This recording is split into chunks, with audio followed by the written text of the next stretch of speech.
foremost, we're gonna be talking about the Thurman versus Fundora fight and why I think Thurman is not going to beat Fundora. I know we all have our hopes up. We watched Keith Thurman at his best about 10 years ago, and I don't think we're gonna see his best today.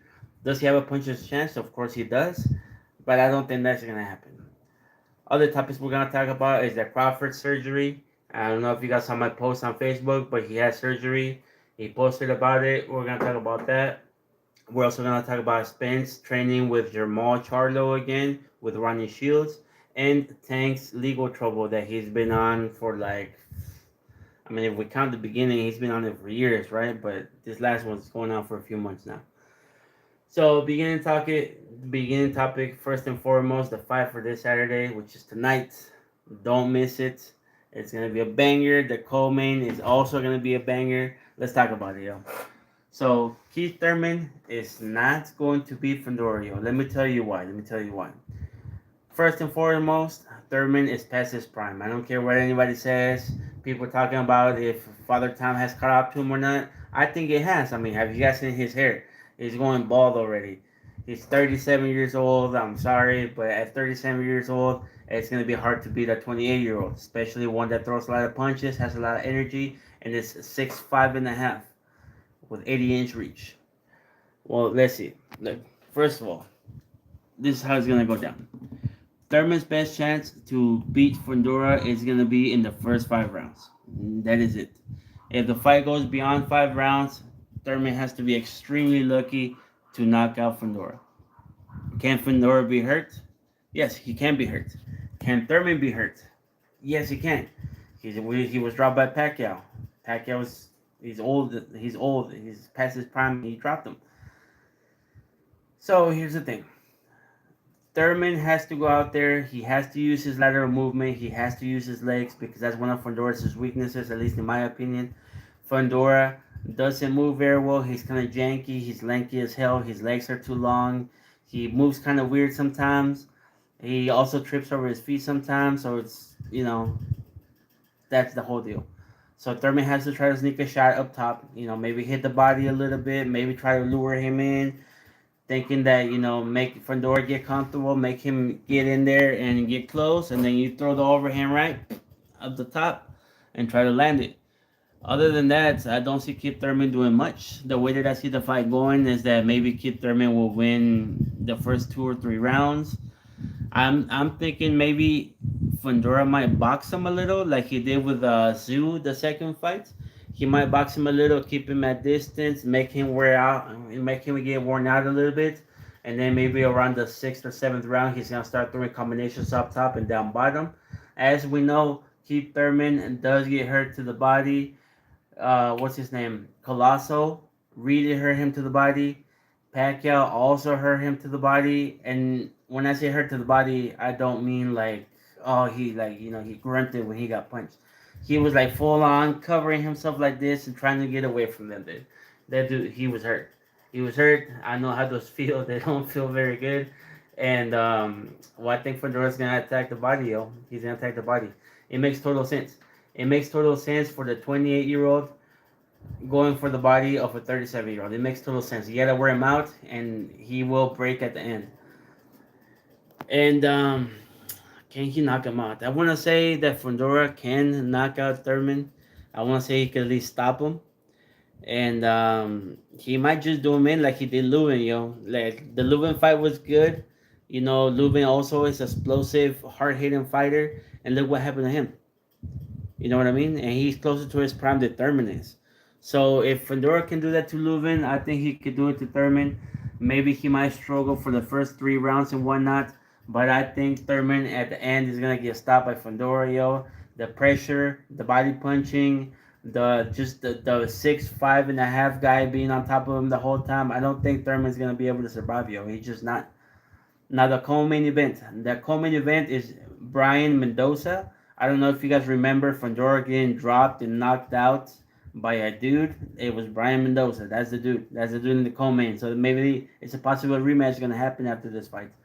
Brian Mendoza, they call him La Bala, which is the bullet in English. He hits very hard. He's got 23 wins with 15 knockouts. and he's good. He's got good conditioning. He's got hard punches, and he's gonna fight Yoenis Reyes, which is a Cuban prospect. He's 11 wins, one loss, and 8 knockouts. So that's gonna be a banger. It's gonna be a banger. That's gonna be a knockout for sure. Either one of those guys can go to sleep at any time. But I'm going for Brian Mendoza, of course. And like you guys heard my prediction earlier, I think Fundora is gonna stop Keith Thurman, yo. I think Keith Thurman just past his prime, and he's not gonna be able to keep Fundora away from him for all 12 rounds. He's just not gonna be able to do it. Now, next topic we just saw a few days ago, it was like 2 days ago, Crawford posted on his Instagram story. He posted that he was having surgery. He actually had like the gown and everything. It looked like he had just woken up. And he posted that he had to have surgery. Yeah, I don't know much about it. I don't think anything's been said about it. I think he's kept it pretty private. What he put on his post was surgery went great. Now it's time to recover and get some rest. I hate going under, but I'm good, everyone. That's what he said. So I don't know what he did. Well, I don't know what he did to himself. It was probably like gallbladder surgery or whatnot, things that people are getting close to 40 do. Maybe he hurt himself during the flag football. I don't know if you guys saw him playing with Tom Brady and things like that. Maybe he hurt himself there and he had to get it fixed, or just wear and tear, wear and tear. When you box for like 20 years and above, your whole life, your body's gonna take a toll. He's gonna take a toll. Meniscus, the rotator cuffs in the shoulders, eye surgery. Doesn't look like he had eye surgery, but he had something. And of course, he's getting close to 40. He's already retired, so I'm glad that he's taking care of himself now. That way he can, enjoy his riches for later on. Next topic is the Spence comeback, possible comeback. We all saw him posting with Jermon Charlo. He posted some pictures, and now today, this morning, I started seeing some videos of them training. Spence looks kind of in shape. I don't think he's fight ready quite yet, but he does still look slim. But I think that's just his normal. He's just a slim guy in general. And Jermon Charlo also looks kind of in shape. He looks a little pudgy around the midsection. But who might judge? We all like to eat a little bit. But they've been training with Ronnie Shields, yo. They've been training, and I think we might see a possible comeback between Spence and Big Charlo. Little Charlo posted about it. I think he was a little bit mad, a little bit jealous, possibly about it.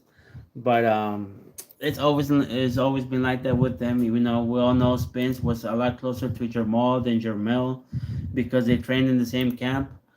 So I think that's quite normal between the Charlos. Sometimes they like to argue with each other. Sometimes they seem like they don't get along, but that's just how it goes. Who you know can stop them from being them? They're always on top of the drama. They're always on each other's ass. So who cares? The next topic, we got Tank. Tank is in legal trouble, as we all know. He's been in legal trouble before. He's in legal trouble again. He had a charge dropped this week. He had the false imprisonment charge dropped.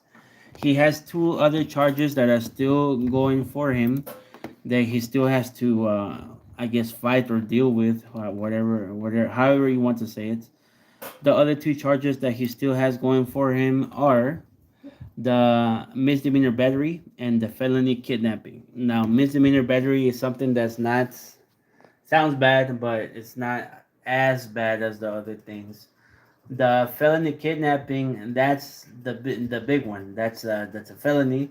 He will probably go to jail for that one if it actually goes through. So Tank Davis just needs to focus on his boxing, yo. He needs to focus on his boxing, and he needs to be in the ring as much as possible. He needs to be not at nightclubs, not fucking around with people he shouldn't be fucking around with, and just keep his money to himself, invest on himself, invest in his future, and not be wasting his money on court cases and shit like that. Like he needs to straighten out his life, yo. I don't know. He's talented. He's got good people behind his promotion. He's a very popular guy in boxing. At one point, some of us, including me, used to say that Gervonta Davis was the face of boxing. We used to say that it was not Canelo, it was him. But now, I don't know, man. It just seems like He's wasting away. He's wasting away his talent. I would like to see him back in the ring. I would like to see Tank Davis fight Shakur Stevenson, especially now that Shakur Stevenson is like at his highest. I would like to see Gervonta Davis fight Devin Haney. I would like to see that go down. And I would just like to see him in the ring in general. You know, the boxing is better with Gervonta Davis in it, and not it's not better with Gervonta Davis out of it. Even though he's not um, like a good representation of like professional boxers, you know, because of his legal issues outside the ring. But a lot of boxers have issues like that, so I don't think it's gonna harm him. You know, Mayweather had issues, Pacquiao had issues. I don't know if you guys knew about them, but they both did. They both had similar troubles, and Gervonta Davis has it now. So hopefully he gets it fixed, and we see him back in the ring, yo. But yeah, I mean that's my prediction for tonight. We'll be watching the fights. I will be posting about them later. Um, Look out for the coming event, yo. It's gonna be a banger. Sebastian Fundora, I think he's gonna win. I think he's gonna get the stoppage. I think Sebastian Fundora is gonna stop the past his prime Keith Thurman around the 10th, 11th round, if not before that. But I think around the 10th, 11th round, I think Keith Thurman is gonna be ready to go. I think he's gonna notice that fighting Fundora is Fundora. Let me tell you the thing about Fundora, yo. The thing about Fundora is that Fundora is stronger than people think, yo. He looks big, he looks skinny, he looks like he can break at any time, but Sebastian Fundora, he's strong, yo. That's what he's interesting listening to. Listen to you, don't stop with it. It's awesome. Thank you very much, bro. I appreciate it. We're barely starting our YouTube channel. We're trying to put more content on it, so we're probably gonna do a few more lives on it. If you like my input, like it, comment it, and we'll see you next time, yo. Yeah, I don't think I'm gonna end the stream now, yo. I think that's all I want to say. It was just something short, nothing prepared, nothing I wrote down or anything like that. I just get on here and talk about a few things. So yeah, I'll see you guys later. Fundora gets a stoppage around the 10th, 11th round. I will probably go live tomorrow to talk about the fights around the same time, so go check it out. Have a good one, yo.